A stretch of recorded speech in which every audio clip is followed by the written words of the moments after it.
Tere jälle! Vahepeal hakkab siis kevad liginema ning sel hooajal tahaks siis selle hõbeda autoga ka sõita erinevatel võistlustel.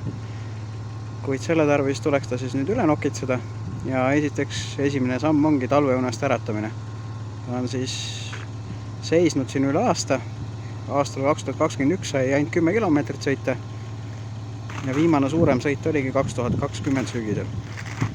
Aga vaatame siis sisse ka. Aku oli täitsa tühi, selle ma pean laadima.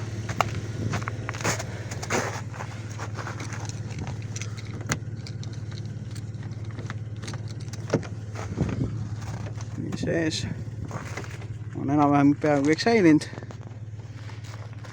Veits hallitust on. No, samas kõige hullem ei ole selle kohta, et aasta aega seisnud on. Aga nüüd siis proovime ta kohe käima panna ning edasi järgmiseks garaaži viia.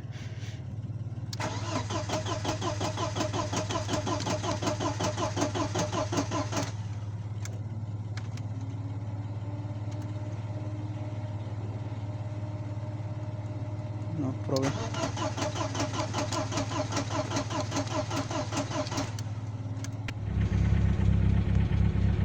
Pärast mitmeid katseid ja kannatusi ärkas ta ellu. Hetkel siis tiksub siin soojaks.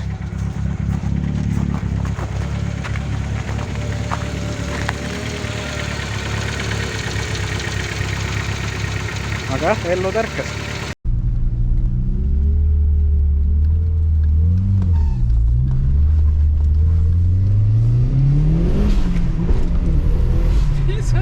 Kuidas see turbo tundub?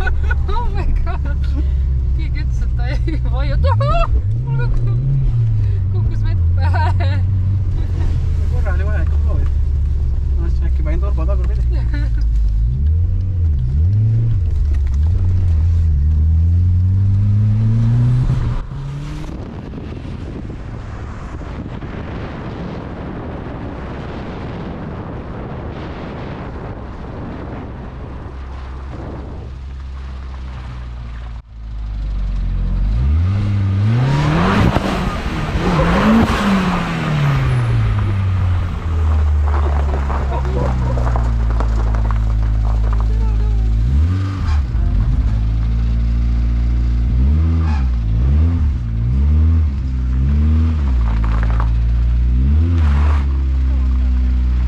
Olemegi jõudnud edukalt sellega slick-reffidega garaaži juurde.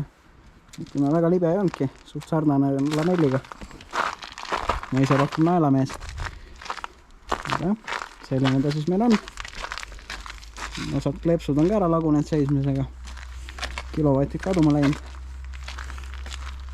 See on ka nüüd esimene kord, kui selle uue turboga sai sõidetud. Just enam ta neid koha peal töötanud. Korra sai vajutatud ka. Päris hästi kerib. Aga ilmselgelt ma rohkem ei vajutanud, sest see pole veel seades ja ei maksa ära lõhkuda. Kuid nüüd järgmiseks avaneb uks, lähme sisse ja siis räägime edasi, mida me tegema hakkame. Nii, nüüd oleme siis jõudnud siia kohale, kus hakkab siis töö pihta.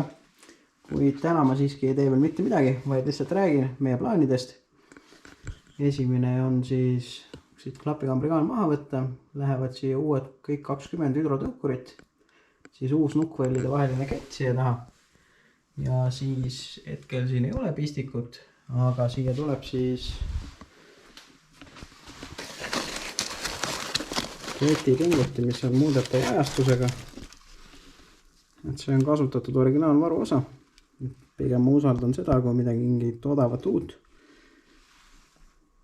Ehk siis paneme selle proovime läbi aju tööle ajada.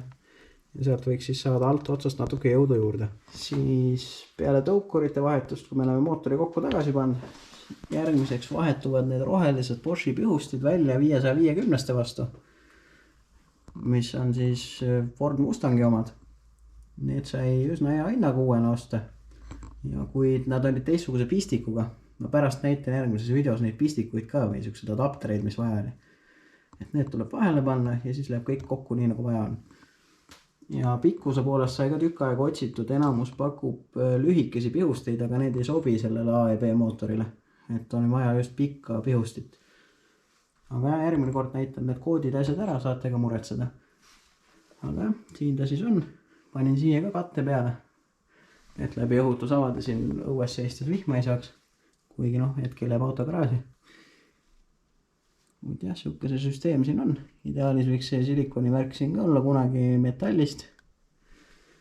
Siis on vähem asju, mida annab kokku imeda.